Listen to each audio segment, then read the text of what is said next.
স্বপ্ন যদি রঙিন কোনো বিশ্ববিদ্যালয় হয় অথবা রঙিন কোনো ক্যাম্পাসে ছায়ের আড্ডাখানা, তাহলে তোমার জন্য সংবিধান খুবই গুরুত্বপূর্ণ। আর সংবিধান শুধু গুরুত্বপূর্ণ নয়, সংবিধান একটি সমস্যা। সংবিধানের ১৫৩টি অনুচ্ছেদ, ১৫৩টি অনুচ্ছেদ এবং ১১টি বিভাগ। কিন্তু কি ১১টি বিভাগের মধ্যে তৃতীয় বিভাগে মানুষের মৌলিক অধিকার সম্পর্কে বলা হয়েছে। তাহলে গুরুত্বপূর্ণ কয়টা, আমি কয়েকটি কথা বললাম। সংবিধানে ১৫৩টি অনুচ্ছেদ, ১১টি বিভাগ, তার মধ্যে তৃতীয় বিভাগে মৌলিক অধিকার সম্পর্কে বলা হয়েছে। মৌলিক অধিকার সম্পর্কে বলা হয়েছে তৃতীয় বিভাগের ২৬ থেকে ৪৪ অনুচ্ছেদ পর্যন্ত। তাহলে দেখো আমি কি কি বললাম, ১৫৩টি অনুচ্ছেদ, ১১টি বিভাগ এবং তৃতীয় বিভাগে ২৬ থেকে ৪৪ নম্বর অনুচ্ছেদ পর্যন্ত মৌলিক অধিকার সম্পর্কে বলা হয়েছে। এই স্বপ্ন বিশ্ববিদ্যালয় অনুসারে তোমার সংবিধান যেখানে সমস্যা, আমার গবেষণামূলক টপিকে আজকে ৮টি তোমার সংবিধানের গুরুত্বপূর্ণ, একেবারে গুরুত্বপূর্ণ বিভিন্ন জায়গায় এসেছে।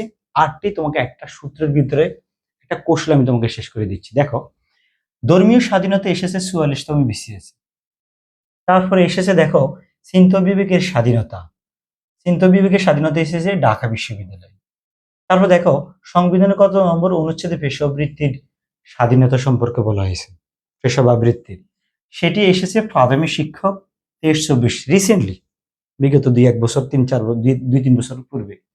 দেখো সংবিধান নিয়ে এমন অনেক প্রশ্ন প্রায় আসতেছে এবং এর এমন অনেক প্রশ্ন আছে, কিন্তু আমার একটা সূত্রের ভিতরেই বিগত সালে বিভিন্ন পরীক্ষায় আসা সূত্রের ভিতরে তোমার ৮টি নৈর্ভিত্তিক অনায়াসে যে কোনো সময় গেলে তুমি অ্যান্সার দেখাতে পারবে। দেখো আরো কিছু আছে, এগুলো পরবর্তীতে ব্যাখ্যা দিব।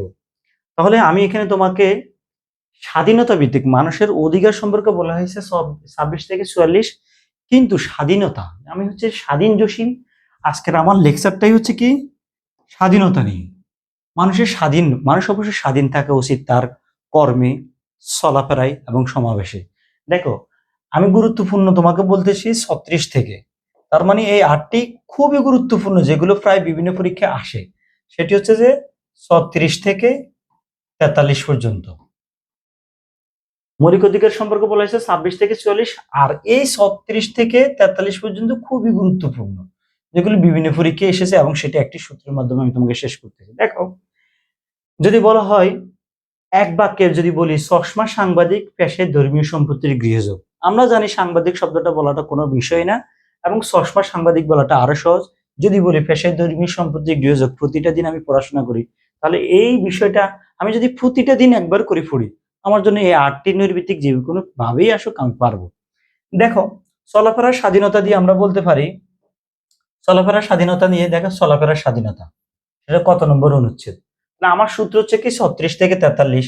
তাহলে ৩৬ চলাফেরার স্বাধীনতা হচ্ছে স দিয়ে, এখানে স দিয়ে, এখানে স, এখানে স, ৩৬ হচ্ছে চলাফেরার স্বাধীনতা।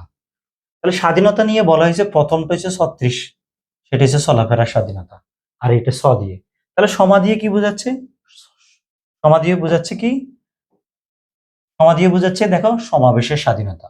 অবশ্যই গণতান্ত্রিক রাষ্ট্রে আমাদের সমাবেশ করার অধিকার রয়েছে। সমাবেশ আমাদের বিভিন্ন ধরনের সরকারি, বেসরকারি, প্রাতিষ্ঠানিক, অপ্রাতিষ্ঠানিক, আর্থিক, অনার্থিক আমাদের সমাবেশ করার অধিকার আমাদের রয়েছে। সেটা হচ্ছে কি সমাবেশের স্বাধীনতা। আর সেটা হচ্ছে কি ৩৬ নম্বর, ৩৭ নম্বর। এটা হচ্ছে যে কত ৩৬, আর এটি হচ্ছে ৩৭। এরপর আমি যদি বলি, এরপর আমি যদি বলি সাংবাদিকের ক্ষেত্রে সাং দিয়ে বোঝাচ্ছে কি সংগঠনের স্বাধীনতা, সংগঠনের স্বাধীনতা। তাহলে এটা হচ্ছে কি, এত সাং দিয়ে বোঝাচ্ছে কি ৩৮, সেটি হচ্ছে সংগঠনের স্বাধীনতা। এরপর যদি এতটুকু বলা হয় বাদিক, কিন্তু বাদিকের ক্ষেত্রে ধটা বাদ দিয়ে আমি মনে রাখবো, মনে মনে কল্পনা করব, সেটি হচ্ছে কি আমার হচ্ছে যে ৩৯, এটি কাটা যাবে, তাহলে বাক স্বাধীনতা। বাক স্বাধীনতা বলতে এটাকে আরেকটা বলা হয়, সেটি হচ্ছে কি চিন্তা বিবেক স্বাধীনতা বা বাক স্বাধীনতা। যেমন এখানে এখানে এসেছে চিন্তা বিবেকের স্বাধীনতা, এই চিন্তার বিবেকের স্বাধীনতা বলে গণতান্ত্রিক রাষ্ট্রে বাক স্বাধীনতা। আমরা প্রায় শুনি আমাদের বাক স্বাধীনতা নেই, আমাদের বাক স্বাধীনতার ক্ষুণ্ণ করা হয়েছে, এই কথাগুলো আমরা বিগত সময় গেলে প্রায় শুনেছি। তাহলে চিন্তা ও বিবেকের স্বাধীনতার অপর নাম হচ্ছে বাক স্বাধীনতা, চিন্তা বিবেক বলা যাবে বা বাক স্বাধীনতা বলা যাবে, আর সেটি হচ্ছে ৩৯ নম্বর, খুবই গুরুত্বপূর্ণ। তাহলে আমরা বলতে পারি ঢাকা বিশ্ববিদ্যালয়ের ভিতরে চিন্তা ও বিবেকের স্বাধীনতা সেটা হচ্ছে ৩৯ নম্বর। এবার আসো ধর্মীয় স্বাধীনতা, এখন দেখো আমরা এগুলো এখন ধর্মীয় ব্যাখ্যা করি নাই, তাহলে এটা যদি 39 হয়, পেশা বা বৃত্তি স্বাধীনতা মানুষের অবশ্যই থাকার প্রয়োজন রয়েছে। পেশা বা বৃত্তি স্বাধীনতা মানুষের অবশ্যই থাকার প্রয়োজন রয়েছে। দেখো পেশা বা বৃত্তি এখানে এসেছে, পেশা বা বৃত্তির স্বাধীনতা, তাহলে এটা যদি 39 হয় তাহলে এটা আমরা বলতে পারি কত, 40। তারপর আসো তোমার ধর্মীয় স্বাধীনতা, দেখো এখানে এসেছে মানুষের ধর্মীয় স্বাধীনতা 40তম বিসিএস খুবই গুরুত্বপূর্ণ। যেটি বিসিএস আসবে সেটা বিভিন্ন বিশ্ববিদ্যালয়ের জন্য খুবই গুরুত্বপূর্ণ এবং বিগত কয়েকটা বিশ্ববিদ্যালয়ে এই প্রশ্নটা হুবহু রিপিট করেছে। দেখো তাহলে ধর্মীয় স্বাধীনতা আমাদের জন্য কত, 41। তারপর আসো সম্পত্তির অধিকার, এটা আমাদের সম্পত্তির স্বাধীনতার থেকে এটাকে বলা হয় সম্পত্তির অধিকার, সেটা হচ্ছে কত আমাদের 42। এবং সেক্ষেত্রে আমরা বলবো কি সম্পত্তির সাথে অধিকার, সম্পত্তির স্বাধীনতার ক্ষেত্রে না বলে আমরা বলবো সম্পত্তির অধিকার। আর এই ক্ষেত্রে কি বলবো, এটা হচ্ছে কত 43। আমরা কি করব, শুধু গৃহ ও যোগাযোগ, তাহলে আমরা গৃহের মাঝখানে কি করব, আমরা গৃহের মাঝখানে হাইফেন একটা দিব, সরি গৃহের মাঝখানে হাইফেন একটা দিব, গৃহ ও যোগাযোগ বা গৃহ যোগাযোগ রক্ষণ। অবশ্য মানুষের মৌলিক অধিকার ক্ষেত্রে গৃহ যোগাযোগ থাকতে হবে, যোগাযোগ কানেক্টিভিটি থাকতে হবে, গৃহ যোগাযোগ রক্ষণ।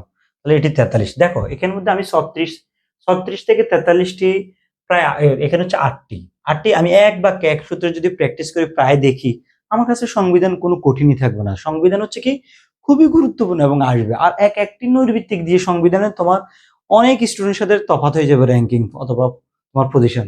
এবার আসো, যদি কখনো দেশে জরুরি অবস্থা জারি হয়, তখন জরুরি অবস্থার সময়কালে তুমি চলাফেরা করতে পারবে না, তুমি সমাবেশ করতে পারবে না, তুমি সংগঠন স্বাধীনতা পাবে না, চিন্তা বাক স্বাধীনতা তোমার হবে না।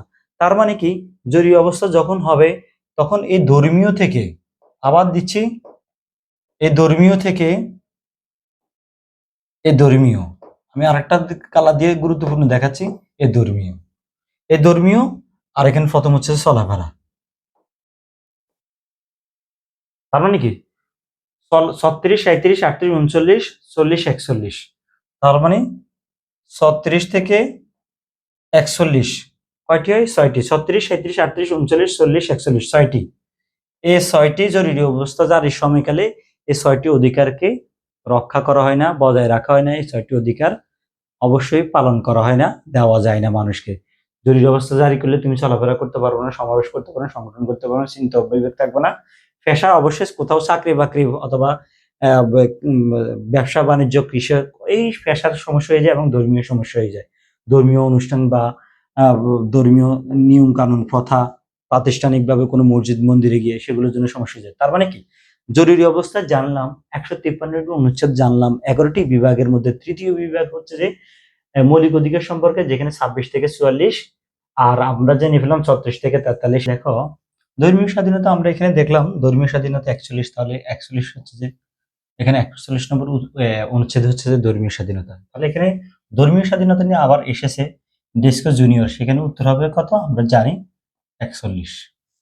তারপর আসো এখানে এরপর দেখো চলাফেরার স্বাধীনতা, দিয়ে চলাফেরা আমাদের সূত্রের প্রথমে, এবং সেটি হচ্ছে যে চলাফেরার স্বাধীনতা 36তম, এবং এটা আসছে প্রাথমিক শিক্ষক 2009, এবং সেটির উত্তর হবে কত 36।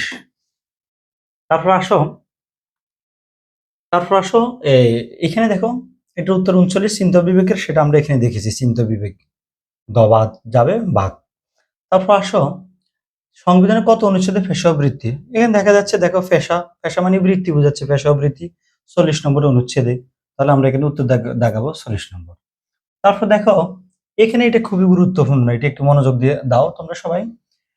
দেখো বাংলাদেশের প্রত্যেকটি নাগরিকের সম্পত্তি অর্জন, ধারণ, হস্তান্তর অন্য ও ভাবে বিলি ব্যবস্থা করার অধিকার থাকবে বলে বলা হয়েছে বাংলাদেশ সংবিধানের কত অনুচ্ছেদে, মানে সম্পত্তি অর্জন, ধারণ, হস্তান্তর এই সম্পত্তির অধিকার, সম্পত্তি নিয়ে যা বলবে অর্জন ধারণ সেটা হচ্ছে যে সম্পত্তির, এবং সেটা হচ্ছে 42 নম্বর অনুচ্ছেদ।